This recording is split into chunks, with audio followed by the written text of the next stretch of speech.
Determining free tier solutions for daily monitoring of web page updates on specific topics. Objective. The goal is to monitor a web page for daily updates on a specific topic. Web page details. The web page covers multiple topics published each day, with a date string associated with each published topic. Each topic is published only once per day. For instance, Bunions, April 20th, 1969. Option 1. Shell script with cron on virtual machine.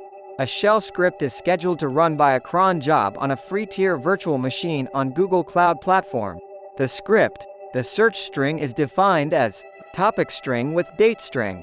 The script first checks a local file for today's search string to determine if the topic was already updated today.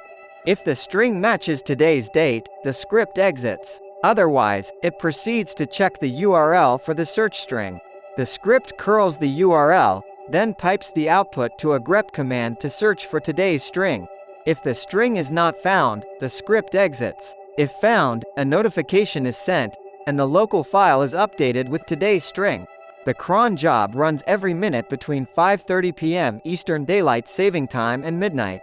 Topics are typically not updated before 5:40 p.m. Eastern Daylight Saving Time and rarely after midnight. The virtual machine runs continuously.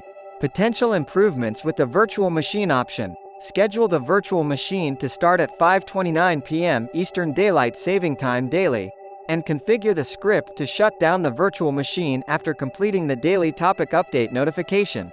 Option 2. Docker containerization. The shell script is configured for a Docker container.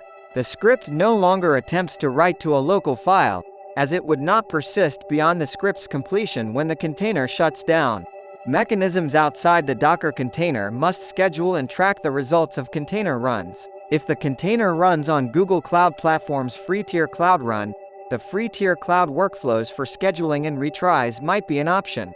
The cloud workflows appears overly complicated for this situation. Is there a better way to accomplish these web page checks?